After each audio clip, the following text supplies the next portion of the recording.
دیکھنے سوچنے کے لیے اتنا ٹائم نہیں ہے کہ ہم یہ بھی سوچیں کہ رب تعالیٰ نے ہمیں کس لیے پیدا فرمایا ہے، ہماری زندگی کا مقصد کیا ہے۔ اللہ رب العزت نے وہ فرمایا تھا نا، وَإِذْ قَالَ رَبُّكَ لِلْمَلَائِكَةِ إِنِّي جَاعِلٌ فِي الْأَرْضِ خلیفہ، جب تیرے رب نے کہا فرشتوں سے میں زمین پر اپنا نائب بنانے والا ہوں، اپنا نائب بنانے والا ہوں، خلیفہ بنانے والا ہوں، تو فرشتوں نے کہا قَالُوا أَتَجْعَلُ فِيهَا مَن يُفْسِدُ فِيهَا وَيَسْفِكُ الدِّمَاءَ وَنَحْنُ نُسَبِّحُ بِحَمْدِكَ وَنُقَدِّسُ لَكَ۔ یا اللہ، کیا تو اس میں بناتا ہے جو زمین پر فساد برپا کرے گا؟ اوئے ہوئے ہوئے، فرشتوں نے کہا، فرشتوں نے تانا دیا، یا اللہ تو اس میں بناتے ہیں زمین پر فساد برپا کرے گا، تو ہم تو فرشتوں کے مطابق ہو گئے نا۔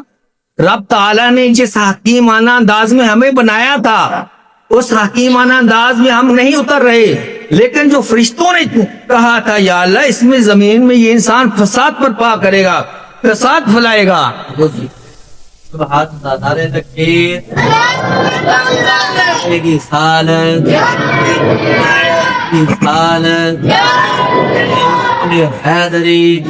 مت ہے۔ رب تعالیٰ نے فرمایا اے فرشتو، بے شک میں جانتا ہوں جو تم نہیں جانتے، اس انسان کے اندر جو میں نے یہ پرزہ رکھا ہے نا بڑا ہی اعلیٰ ہے، یہ جو نفس کی صورت میں ہے یہ کسی اور مخلوق کو نہیں دیا، اس لیے اللہ رب العزت نے یہ شرف بخشا ہے انسان کو۔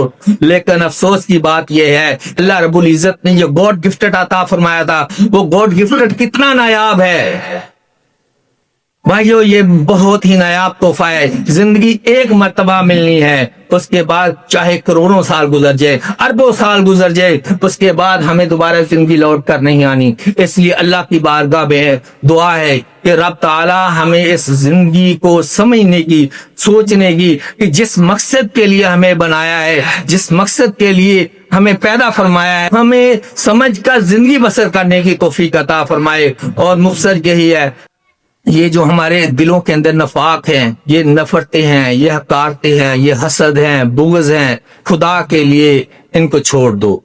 ہم سب آپس میں بھائی بھائی ہیں، کسی کا دل نہیں چاہتا کسی سے ملنے کے لیے تو نہ بات کرے، کوئی بات نہیں ہے، لیکن اس کے متعلق اس کے خلاف تو پروپیگنڈا کرنا، کوئی بات چیت رکھنا، اس کے متعلق برا بلا سوچنا، یہ کبھی اپنے دل میں نہ لے کے جانا، کیونکہ یہ گندگی ہیں۔ اللہ رب العزت نے اس کو نجس قرار دیا ہے۔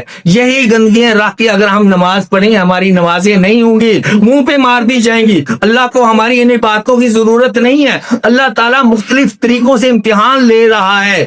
بے شک بعد پتھر پھٹ جاتے ہیں اور ان سے نکلتا ہے پانی، وَإِنَّ مِنْهَا لَمَا يَهْبِطُ مِنْ خَشْيَةِ اللَّهِ، اور بے شک بعد پتھر اللہ کی ہیبت سے گر پڑتے ہیں۔ یہ نقشہ اللہ رب العزت انسانوں کے دلوں کا کھینچ رہا ہے کہ انسان کا دل ایسا ہے، پتھر جیسا ہے، نہیں پتھر سے بھی زیادہ بدتر ہے، اس سے بھی زیادہ سخت ہے، کیونکہ پتھر بھی بعض جو اللہ کی ہیبت سے گر پڑتے ہیں، بعض پتھر تو ایسی ہیں ان سے بھی چشمے رواں ہو جاتے ہیں۔ اتنے ہمارے سال گزر گئے رمضان کے اور تراویحوں کے، اور کس طرح سے ہم نمازیں پڑھتے ہیں، لیکن ہمارے دل نرم کیوں نہیں ہوتے؟ تو جو رب تعالیٰ نے یہ نقشہ ہمارے اندر کھینچا ہے تو ہم نے غور کیا ہے کہ یار ہم کیا کر رہے ہیں؟ یہ تحفہ کوئی نارمل تحفہ نہیں ہے، بہت ہی اعلیٰ تحفہ ہے، بہت نایاب تحفہ ہے جو رب تعالیٰ نے ہمیں عطا فرمایا ہے۔